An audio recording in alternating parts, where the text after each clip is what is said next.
السلام علیکم ناظرین۔ نیپال کے ہمالیائی خطے میں ہزاروں برس قبل انسان کی بنائی گئی پراسرار غاریں واقع ہیں جو زمین سے 155 فٹ کی بلندی پر چٹانیں کاٹ کر بنائی گئی ہیں۔ ماہرین آثار قدیمہ کو ان غاروں سے بہت سی پراسرار باقیات ملی ہیں۔ ہماری آج کی ویڈیو انہی کے بارے میں ہے، تو چلیے اس بارے میں جانتے ہیں۔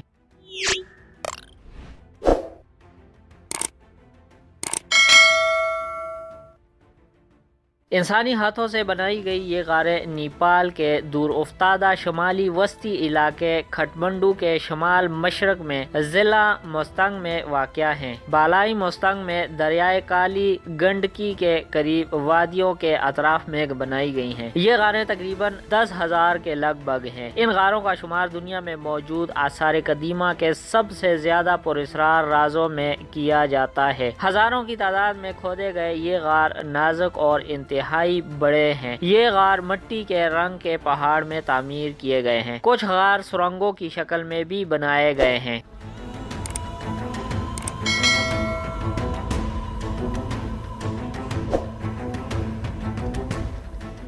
ماہرین نے ان غاروں کے استعمال کو 3 الگ الگ ادوار میں تقسیم کیا ہے۔ ان میں ابتدائی دور تقریباً 1000 قبل مسیح کا ہے، جب انہیں انسانی تدفین کے لیے استعمال کیا جاتا تھا۔ خیال کیا جاتا ہے کہ 10ویں صدی کے دوران اس خطے میں اکثر لڑائیاں ہوتی رہیں اور مقامی تنازعات کی وجہ سے عدم استحکام کا دورہ رہا۔ نتیجتاً حفاظت کے پیش نظر خاندان غاروں میں چلے گئے اور انہیں رہنے والے کوارٹر میں تبدیل کر دیا۔ 12ویں صدی سے 15ویں صدی تک ان غاروں کو مراقبہ کے چیمبروں، فوجی چیک پوسٹوں یا پھر اسٹوریج کے یونٹوں کے طور پر استعمال کیا گیا۔ ماہرین کو ان غاروں سے 12ویں صدی سے 14ویں صدی کے قیمتی بدھ پینٹنگ، مجسمے، مخطوطات اور متعدد نوادرات بھی ملے ہیں۔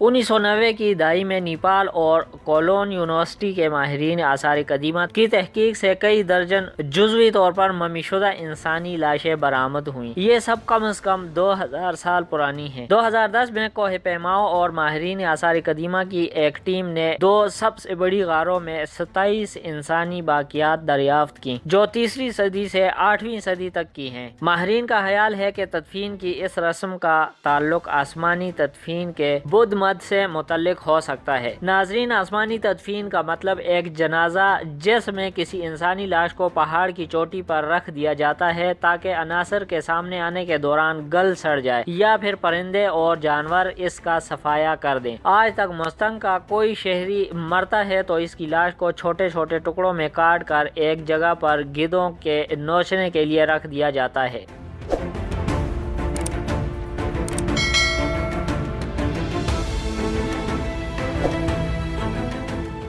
ناظرین، تاریخی حوالوں سے پتہ چلتا ہے کہ شمالی نیپال میں موستنگ پہلے ایک ریاست تھی جہاں لو کی بادشاہی تھی، جس کا دارالحکومت لومانتنگ تھا۔ 18ویں صدی عیسوی کے آخر میں نیپال نے اس ریاست کو اپنے ساتھ ملا دیا اور 7 اکتوبر 2008 کو نیپال کے وفاقی جمہوریہ بننے کے بعد موستنگ میں بادشاہت ختم ہو گئی۔ لومانتنگ، جو صدیوں تک موستنگ کا دارالخلافہ رہا، اس کی سفید عمارتوں سے پہچانا جاتا ہے جو اکثر رنگین بدھ جھنڈوں میں لپٹی ہوتی ہیں۔ اس قدیم دارالخلافہ لومانتنگ تک پہنچنے کے لیے جوم سوم نامی قصبے تک ایک پرخطر ہوائی سفر کرنا پڑتا ہے۔ اگر موسم خشک ہو تو 6 گھنٹے جیپ یا ٹرک پر تبت تک سفر طے کرنا پڑتا ہے۔ اگر بارش کا موسم ہو تو یہ 6 گھنٹے کا ٹرک یا جیپ کا سفر کئی دنوں کی گھوڑوں پر ٹریکنگ کے ذریعے طے کیا جاتا ہے۔